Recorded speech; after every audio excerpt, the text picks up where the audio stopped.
Good evening everyone, it's Martin here from Man of Yorke, and tonight is my first episode of Man of Yorke's book club, and with it I'm drinking a glass of White and Mackay's in a very literary whisky shot glass with a quote from Anne Bronte on it, so a good Yorkshire writer with a very atmospheric and autumnal quote from a poem of hers called On a Windy Day. And so it has been very autumnal in York recently. In fact, the sky was really red just after work today. I wanted to take some footage of it for this video. Unfortunately, my camera had run out of batteries.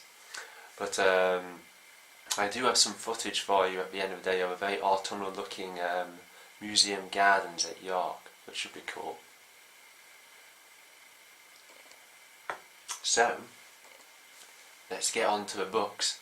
As you remember, I did a list of summer books that I intended to read, and I can tell you that I completed that list with the exception of one of them, which is my medieval archaeology book, but that's because it's kind of like a little bit dry, and so some good novels were needed for that summer just to chill out to. But first of all on the list, I have got another historical novel that I've been reading called Assassin's Reign by Michael Arnold. And if any of you are familiar with Bernard Cornwell's books like Sharp or the Uhtred Last Kingdom series or anything like that, pretty much like these books are the Sharp of like the English Civil War, and so are pretty brutal and violent. I've already started this one and it's already promising to be pretty violent and war-filled, so just what you need for good chilled reading. Also, so looking on the shelf, at the moment I mentioned in my last video as well that I'm reading House on the Borderland as well by William Hope Hodgson. And William Hope Hodgson is a really interesting author because he was actually one of the first ever kind of cosmic horror writers. And so if you're not familiar with cosmic horror, it's kind of like the kind of stuff that H.P. Lovecraft was doing, like Shadow of the Innsmouth or The Mountains of Madness and things like that. But it was William Hope Hodgson, an Englishman, who actually inspired his work, and also many other cosmic horror writers. And what was cool about the guy, if I show you, this book also has got really nice kind of like faux woodcuts in it as well, which are really nice, showing kind of like the mythos world of William Hope Hodgson's writings. Let me see, I think it's got a photo of the guy at the front. So that's him. So yeah. So he specialised mainly in writing naval stories, which are really good to read with a pipe in teeth, and also like horror stories as well, ghost stories, and did his own kind of like series of kind of like a Sherlock Holmes of ghost hunting. It's kind of Scooby-Doo-esque. It was called Detective Karnacki, and he basically sort of debunked or like proved correct like these kind of ghost hauntings. And but it all kind of like those intertwined into his kind of like his big mythos of horror. But he was like a really awesome guy because like he was a sailor who went on loads of kind of adventures all over the place. He was a bodybuilder and pugilist, and at one point he actually saved someone from sharks as well. But apparently because he was really good looking, he got bullied on ship, and even like saving someone from sharks couldn't win over street cred even from those sailors. But eventually he actually joined the army for World War I and wrote a letter back to his mother saying that he'd never witnessed such true horror in all his life, and that he would have even more inspiration for his stories. But unfortunately he actually died in the trenches. So he's one to look out for if you're into your kind of like horror, and so far it's panning out really good. It's really interesting. Let me see what else was on the list.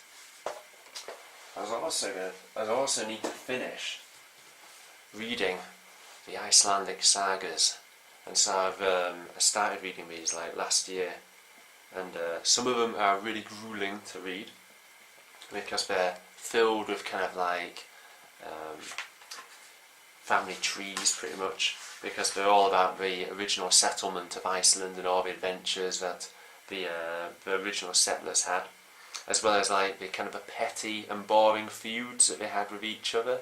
And it's kind of cool because it's almost like a Wild West, like it's the settlement of a whole new country, and there's all the interrelationships between all these different ruling Godi, who were the main kind of leaders in Iceland at the time. And one of the best ones that I can recommend to anyone who's a casual reader of kind of like ancient literature is the Egor saga, because Egor Skallagrimsson is one of the most amazing kind of Viking characters you could ever come across, and he's pretty much like a psychopath. At one point, because someone offered him curds instead of ale at his hall, and upon finding out that actually he did have ale in the hall, this Egor guy decides to drink all the curds, vomits on his head, and then proceeds to, later on in the evening, cut off this guy's beard whilst he's asleep and then gouge his eye out. So this Egor guy is like a total psychopath, and somehow he's like the hero of this saga, and like also commits other kind of terrible murders, kind of sulks whenever like he doesn't get his own way, and is like a real anti-hero, but you got to root for him. The other thing I was going to read, of course, was, as we're reaching winter, I've always wanted to read the biography of J.R.R. Tolkien. And so I've always been a real fan of J.R.R. Tolkien ever since I was a child. Ever since I kind of watched the films. So like, I think I read The Hobbit when I was a kid. And then the films came out when I was 9 years old. And that's when the Fellowship of the Ring came out. And pretty much I'd seen Harry Potter and the Philosopher's Stone when I was like a kid, and I remember saying like after the film, "That's the best film I've ever seen," in my kind of like 9-year-old way. Bear in mind I watched The Phantom Menace when I was 7 and also thought that was the best film I'd ever seen. And then when I watched Fellowship of the Ring, literally like a couple of weeks later, as Ben just changed my mind and said, "No, that's the best film I've ever seen." And so it kind of went like that. But ever since then I've read most of like the Tolkien novels. I'm looking forward to reading The Fall of Gondolin. But I thought that this kind of like autumn to winter I'll read the biography of J.R.R. Tolkien, because although I've seen documentaries about him, I don't really know much about him really, which is really quite cool. I want to read that. And finally, or not right finally, maybe penultimately, I want to read The Mabinogion, which is something that my girlfriend bought me a couple of Christmases ago, which is literally a collection of Welsh myths and stories from the Dark Ages, so it should be very interesting to read. And I don't know anything about kind of like Wales in the early Middle Ages at all really, so it should be really interesting to read.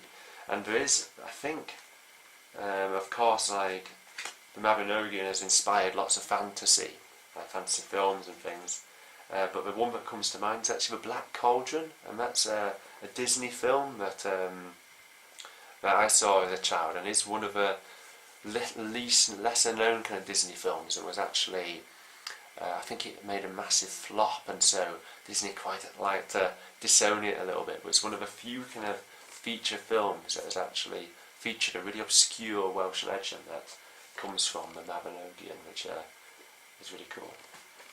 So yeah, and then finally, when it comes to Christmas, so around getting to December time, I'll pick up my traditional Dickens novel, because I read a Dickens every year. So this year it's Master Humphrey's Clock, which is one of his lesser known works as well. So I've read The Old Curiosity Shop, which is apparently going to be part of this one. So basically Charles Dickens, he wrote Master Humphrey's Clock, which is going to be another serial featuring other characters like Mr. Pickwick and Sam Weller, who came from the Pickwick Papers. And it's going to be kind of like mixing all those characters together with all these other new characters and a selection of short stories. And I believe that Barnaby Rudge, which is what I read last Christmas, and Curiosity Shop was supposed to be part of that kind of group, but then he split them off as separate novels. And then if I have time, it's quite ambitious, after reading Master Humphrey's Clock, so that's quite a short one, and if I'm still like need something to read for Christmas time, I'll then read Martin Chuzzlewit, which is one of Dickens's least popular novels, and I think this one features stuff that goes on in America because it was written just after Charles Dickens visited America as well, you see. I think it was his attempt to reach over to the American audience. Correct me if I'm wrong anyway, because I haven't researched into it that well yet. Anyway, so that is pretty much my autumn reading list. I'm going to head to bed very soon because it's actually 12 o'clock at night over here. But I've stayed up even though I've got work tomorrow because Rachel is in the kitchen at the moment baking a cake and has been slaving and toiling over this cake, which is for her mum's birthday for I think she's been at it for 4 hours, so I'm just staying up for moral support, I think, during this time of cake related turmoil. And other updates, I'll be also going to do something quite strange as well this coming weekend, something I've never done before, which is actually to go to the Goth weekend in Whitby, and so I'm going to be donning a top hat, so I may take some footage of Whitby. I'm not so sure whether I'll show you my costumes, it might be embarrassing, but a few colleagues of ours decided that it would be quite funny to go and see what it was all about, because I've never seen it before, and most of my colleagues haven't seen it before, so I thought I might join the Goths and see what it's like. But I was thinking of maybe even getting a Muntshot Piper beard style going for a Victorian look for that kind of event. But I'll probably take some footage of Whitby Abbey hopefully and some scenery of that. But anyway, speaking of scenery, like I said, I took some nice videos of the park, Museum Gardens, which is one of the most beautiful parks in York, which actually features the St Mary's Abbey, which is a beautiful Augustinian abbey that used to stand in that location before it was demolished in the Reformation. And parts of St Leonard's Hospital as well, and also the museum itself, which was founded in the 1800s. So anyway, I hope you enjoy that, and I hope you all have a great weekend. Take care, and see you in a bit.